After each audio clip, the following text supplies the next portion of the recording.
Good question, but not a super easy one to answer. It really depends on a few things. One, your budget.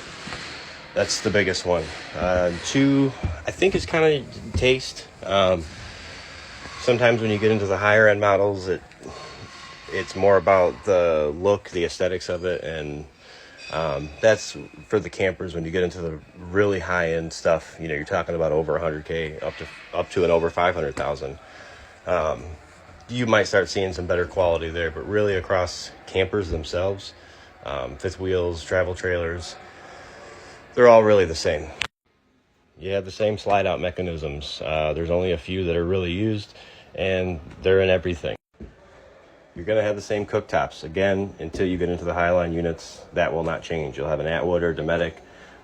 Some of these are starting to come with some induction cooktops because a lot of them are running on inverters and have big battery banks and things like that. Refrigerators. You're going to see a couple different types of refrigerators. They're all essentially the same.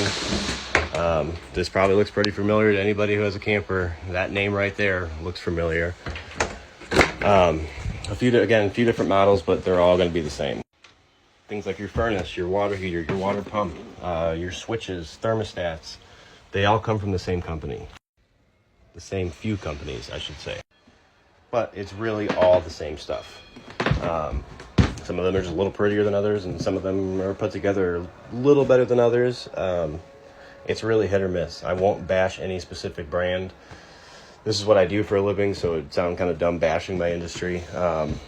And sometimes even the brands that I guess I can say I dislike surprise me. I might see a Forest River that I'm super impressed with, and then I've seen some Grand Designs and some really expensive units that I'm thoroughly not impressed with.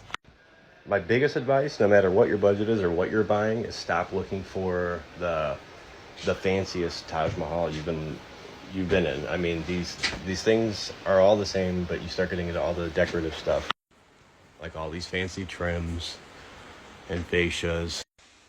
The more of that you have, the faster it falls apart.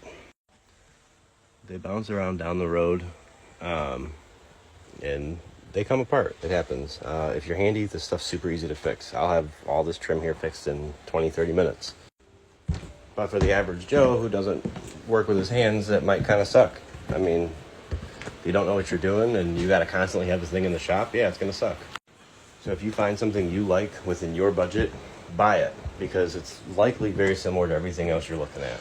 But if you must know my particular favorite brand, I'm pretty biased towards Grand Design. I'm not affiliated with them whatsoever, but as far as consistency and quality goes, they're one of my favorites.